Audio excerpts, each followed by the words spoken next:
Ladies and gentlemen, family and friends, scholars and dignitaries, welcome to another episode. Welcome to my world. Hello, friends. So, they say you can't fight City Hall. They say that government has so many resources on hand that if they are out to get you, they will win.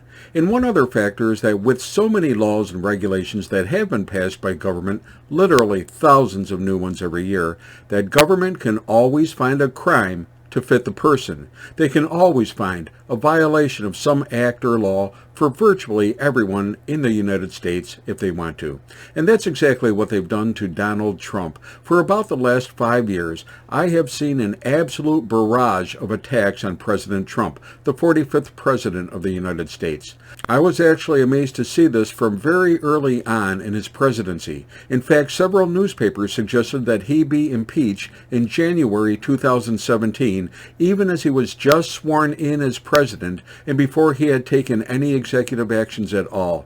From the get-go, it was a setup. And then I watched as key leaders in both the Senate and the House were unwilling to work with him on some very serious issues affecting both domestic and foreign policy. And then, when I saw Nancy Pelosi, the Speaker of the House, tear up President Trump's State of the Union address, a wonderful speech addressing some 20 domestic and foreign policies, I was mortified. I had never seen such a display of disrespect, of contempt and insolence to a sitting president in all my life. And that was only the beginning. President Trump has been under attack for these many years. They wiretapped his office and political campaign illegally and in a way that made Watergate look like child's play. They created a false dossier on him regarding some made-up connection with Russia, and then it was found out that this dossier had been paid for by both Hillary Clinton and the Democratic National Committee, and they were both fined for inappropriate use of campaign funds underlying this, and meanwhile, the media was quiet on that matter. Trump was impeached twice on spurious grounds. He was accused of a quid pro quo with the Ukraine, and the Democrat House ran a committee to investigate Donald Trump about his role in the so-called January 6th insurrection, and that House committee itself was a total fraud and fiasco. There was a civil investigation by New York State Attorney General Letitia James into his business practices, and an actual indictment by Manhattan District Attorney Alvin Bragg about Trump's reporting of campaign contributions in relation to some, actually legal, provision of money to protect his reputation. And of course, there's the FBI raid on his home at Mar-a-Lago over his legally stored classified documents. The media had a heyday with this, even as Vice President Pence and Senator at that time, Joe Biden, had classified documents which actually were illegally taken. But the media decided, since it wasn't Trump, to let those events slip by unnoticed. I have never before seen such brazen and corrupt use of the government and government offices and resources as I have seen used against President Trump. In total, according to one author, there had been some 85 inquiries, investigations, and lawsuits into President Trump, and that list isn't even finished. And that brings us to this point. A Manhattan district attorney, and again this isn't a federal prosecutor but some local liberal, Alvin Bragg, has indicted and arrested Donald Trump for paying hush money to a woman to silence an alleged affair which occurred some 11 years ago. Never mind that allegedly Joe Biden, Chuck Schumer, Bill Clinton, and a host of other politicians have also allegedly done it. In fact, it was reported by the Federal Office of Compliance in a 2017 report that between 1997 and 2017, it had recorded more than 260 settlements and awards totaling more than $17 million for claims including complaints of sexual harassment from both members of the Senate, the House, their employees, and other federal employees as well. And that was $17 million of taxpayers' money, not personal money.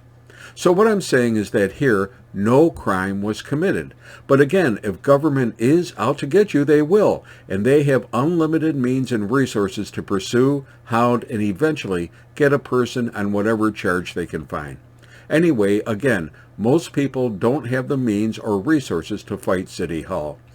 Anyway, here is a clip that's very important to see. It shows what a constitutional expert and law professor, the famous Alan Dershowitz, says is the leading motivation behind these incessant attacks on Donald Trump. And again, I'm not the only one saying that these attacks are focused for only one reason: to keep him from running for president in the 2024 election. Numerous analysts have said it.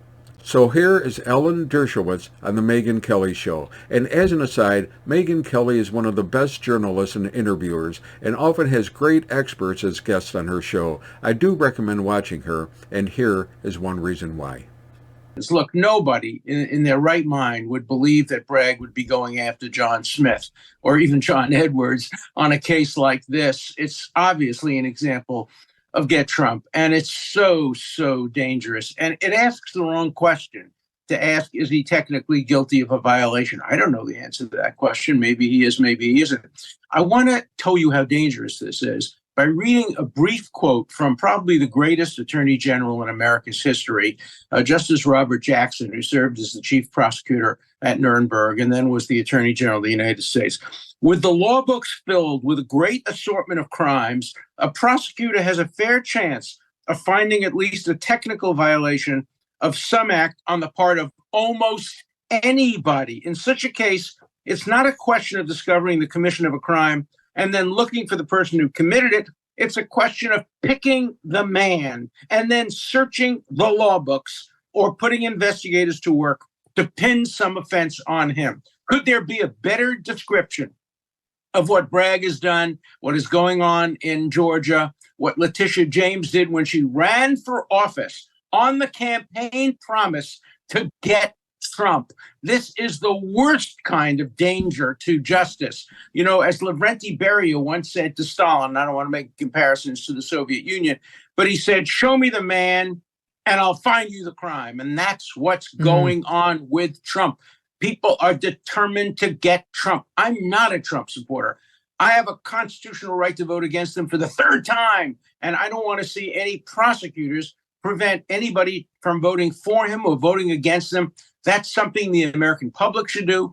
In a banana republic, we have former Banana Republic head once said, for my friends, everything, for my enemies, the law. And that's what we're seeing done. Today, it's Democrats going after a Republican. Tomorrow, it could be Republicans going after Democrats. So this is a nonpartisan problem that America is facing, the weaponization of the criminal justice system against political enemies. Just look at the number of investigations open against him right now, and he's out of office. And that's where they intend to keep him. I mean, that's what we believe these are really about. The Alvin Bragg may have used to get Trump. My understanding is in most circumstances, you can twist the law in a way to make it a felony. But in most cases, that's a misdemeanor. And it really does, require one to ask, Alan, is this what it's come to? The most likely indictment against Trump is going to be for a misdemeanor on his record keeping? Well, first of all, it's not even a misdemeanor to pay hush money and to try to keep it secret. That's what hush money is. Many prominent people have paid hush money over the years. What turns it into a felony is if this was designed to cover up an unlawful campaign contribution. And this combination of statutes has never previously been used, as far as I know. And it's not the job of the criminal law to create new crimes. You're supposed to prosecute people for things that were obvious. Thomas Jefferson once said, for something to be a crime, a reasonable man reading it while running should be able to understand the law. Reading it while running, that's a wonderful image. That's good. I'm sitting and I can't understand how you can combine these two statutes and turn a non-crime into a misdemeanor. It's not a crime to pay hush money. Then they turn it into a misdemeanor. And then they turn the misdemeanor into a felony simply in an effort to get Trump. And it might work because you can indict a ham sandwich, as we know, and so there can be an indictment.